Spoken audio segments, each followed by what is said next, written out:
बिस्मिल्लाहिर्रहमानिर्रहीम। अस्सलाम वालेकुम स्टूडेंट्स, मैं आपका टीचर काशिफ रज़ा। आज हम बीएससी इनऑर्गेनिक केमिस्ट्री के एसिड बेस कंसेप्ट वाले चैप्टर के टॉपिक लीवर्स कंसेप्ट को स्टडी करने जा रहे हैं। इससे पहले हमने आर्हीनस कंसेप्ट के बारे में डिटेल में पढ़ा और उसके बाद हमने लॉरी ब्रांस्टेड कंसेप्ट को जो है वो पढ़ा। आज हमने लीवर्स कंसेप्ट जो है उसके बारे में कुछ बातें जो है वो करनी है। तो अकॉर्डिंग टू लीवर्स, एसिड वो सब्सटेंस होता है जिसमें इलेक्ट्रॉन एक्सेप्ट करने की टेंडेंसी हो, यानी कि ऐसे जितने भी सब्सटेंसेस हैं जिनमें इलेक्ट्रॉन्स एक्सेप्ट करने की टेंडेंसी हो वो लीवर्स एसिड होते हैं। और ऐसे जितने भी सब्सटेंसेस जिनके अंदर इलेक्ट्रॉन्स डोनेट करने की टेंडेंसी हो वो सारे के सारे लीवर्स बेसेस होते हैं।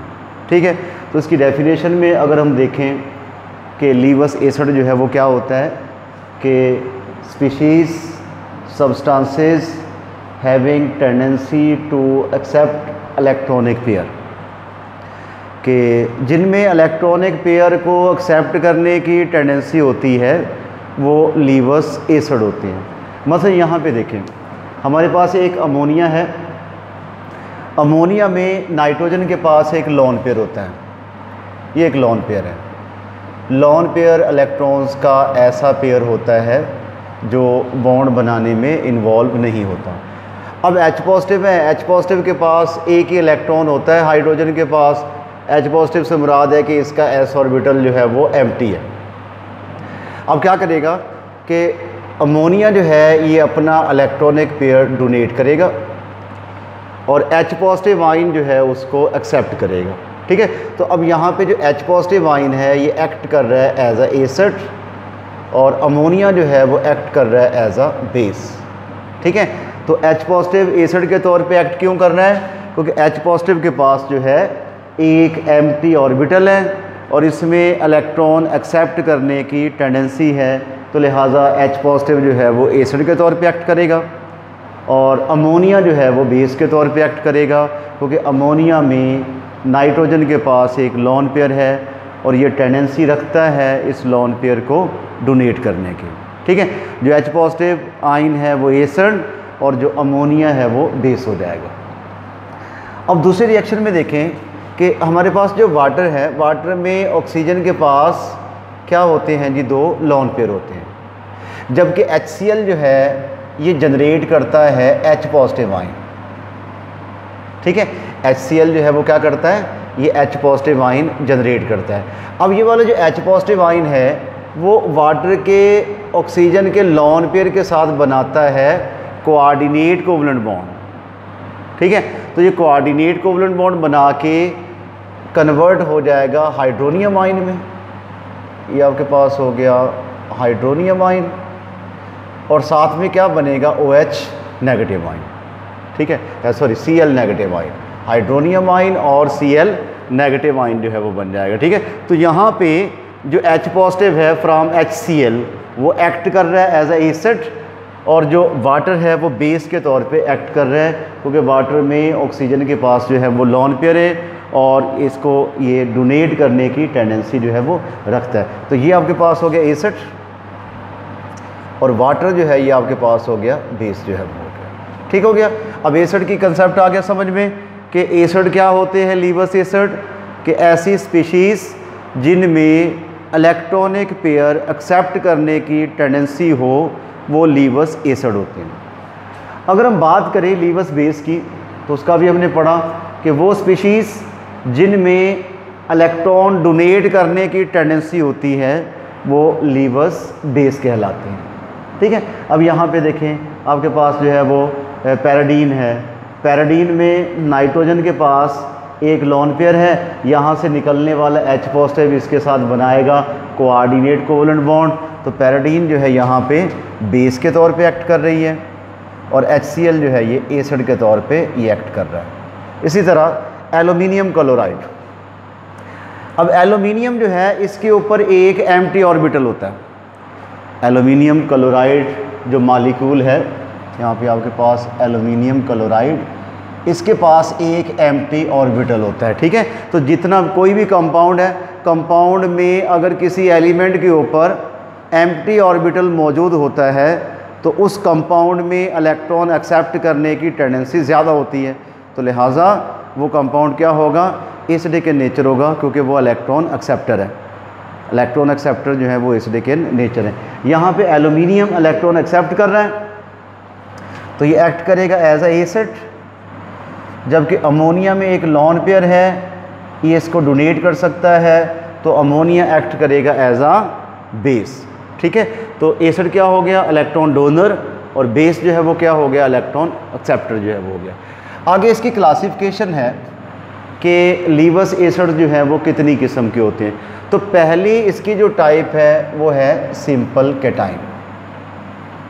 मसलन आपके पास जो है जितने भी सिंपल कैटाइन होंगे, सोडियम आयन हो गया, उसके बाद कैल्शियम हो गया, एल्यूमिनियम हो गया, मैग्नीशियम, ठीक है, और उसके बाद आपके पास हो गया लिथियम आयन हो गया।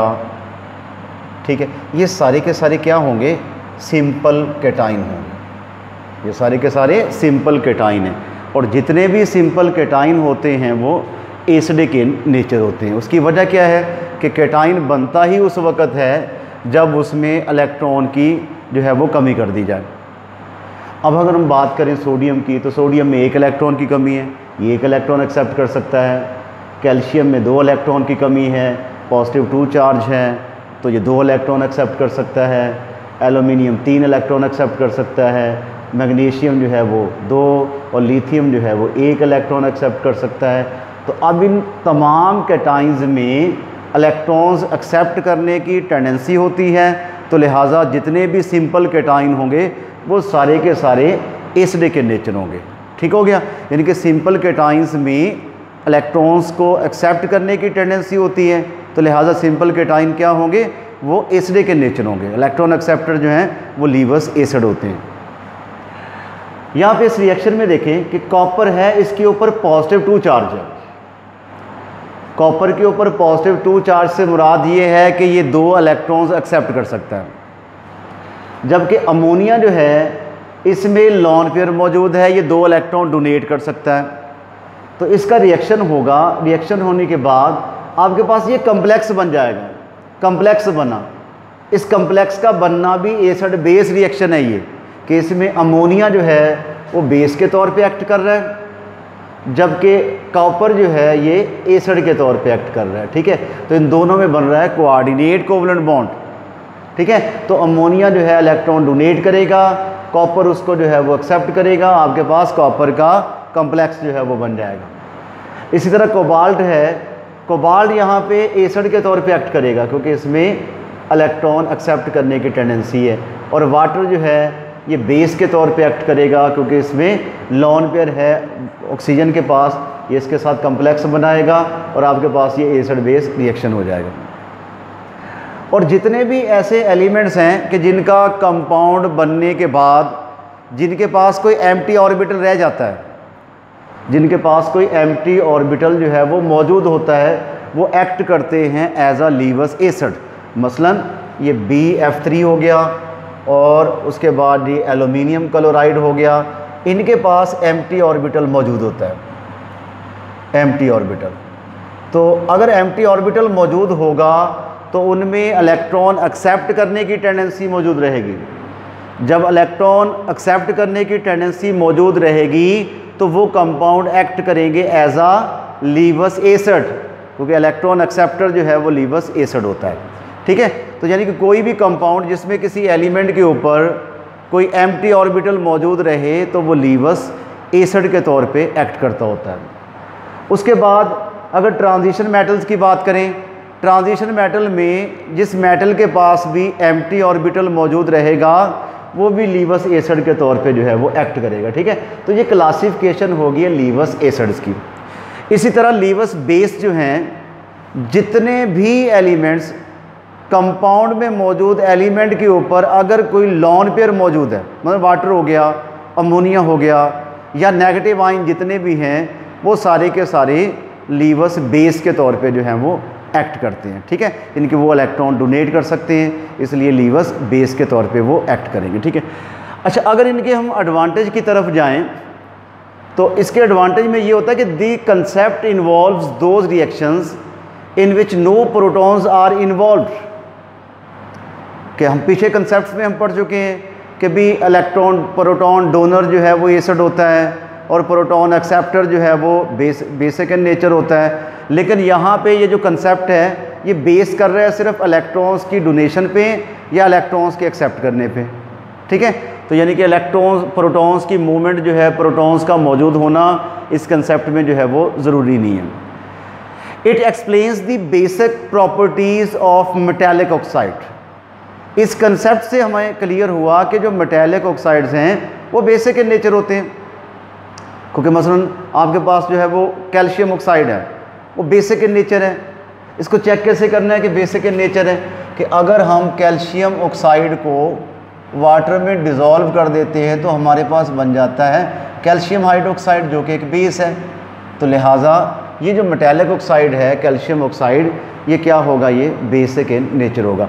तो इस कंसेप्ट ने हमें एक्सप्लेन किया कि जो मेटेलिक ऑक्साइड्स हैं वो बेसिक इन नेचर होते हैं और जो नॉन मेटेलिक ऑक्साइड्स हैं वो एसिडिक इन नेचर जो है वो होते हैं। और इसमें उन रिएक्शंस को एक्सप्लेन किया गया जो हाई टेम्परेचर पे हुए, विदाउट सॉल्वेंट जो है वो रिएक्शंस हुए, गैसियस फेज में रिएक्शन हुए, और उसके बाद न्यूट्रलाइजेशन प्रोसेस जो है गैसियस फेज में हाई टेम्परेचर पे नॉन सॉल्वेंट रिएक्शंस में कैसे होती है, ये हमें इस कंसेप्ट से जो है वो पता चला। ठीक है, तो लीवर्स एसिड बेस कंसेप्ट के बारे में आज इतना ही था। नेक्स्ट वीडियो में अगले कंसेप्ट के साथ जो है वो दोबारा हाज़िर होंगे। उस वक्त तक के लिए अल्लाह हाफ़िज़।